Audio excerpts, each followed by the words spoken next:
जय श्री राधे, जय श्री कृष्णा।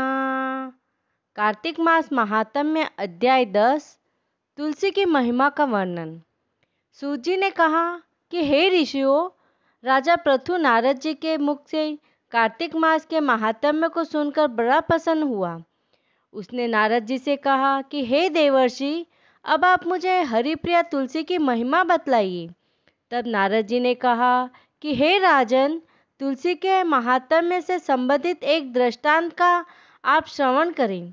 हे राजन, पूर्व काल में सम्हाद्री पर्वतमाला में करवी नामक स्थान पर सोमदत्त नामक एक ब्राह्मण रहता था। वह श्री विष्णु का परम भक्त था और सदैव ओम नमो भगवते वासुदेवाय मंत्र का जाप किया करता था। एक समय जब रात्रि का एक प्रहर शेष बचा था, तब वह पूजन सामग्री का थाल लेकर श्री विष्णु के मंदिर गया।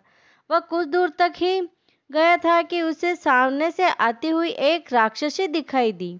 वह बड़ी भयावनी थी और उसकी दशा विचित्र थी। शरीर पर वस्त्र नहीं थे, आंखें लाल व दांत टेढ़े मेढ़े थे।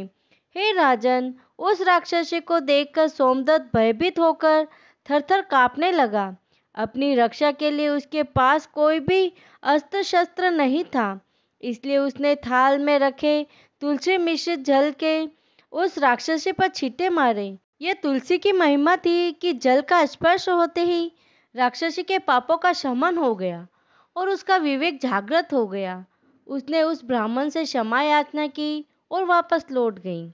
यह देखकर सोमदत्त को उस राक्षसी पर दया आ गई और उसने उसे वापस बुलाकर उसका परिचय पूछा। तब राक्षसी ने इस प्रकार बताया, मैं पिछले जन्म में सौराष्ट्र देश के भिक्षु नामक एक ब्राह्मण की पत्नी थी। मेरा नाम कलहा था। मेरा स्वभाव दुष्ट होने के कारण मैंने पतिव्रता धर्म को नहीं निभाया और सदैव कलह किया करती थी। मेरे उस पति ने मुझे काफ़ी समझाया, लेकिन मैं नहीं मानी। अंत में दुखी होकर उसने दूसरा विवाह करने का मानस बनाया।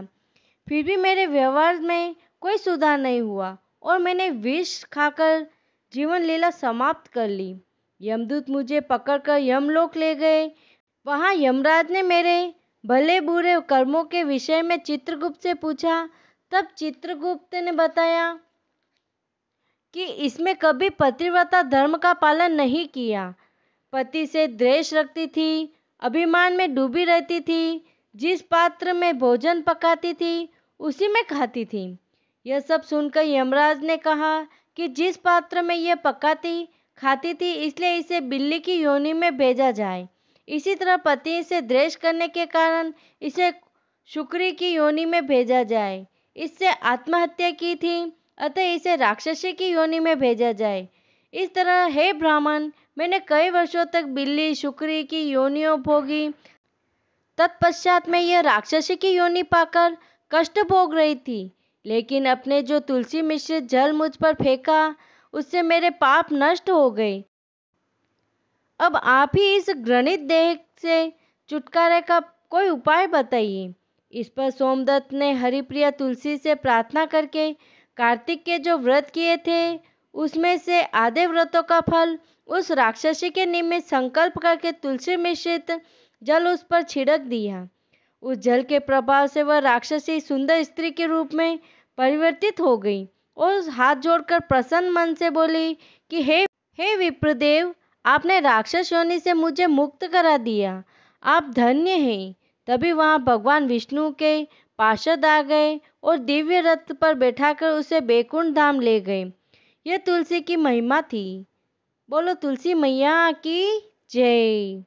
इति श्री कार्तिक मास महात्म्य अध्याय 10 संपूर्ण। ओम नमो भगवते वासुदेवाय। ओम नमो भगवते वासुदेवाय। ओम नमो भगवते श्रीमन्नारायण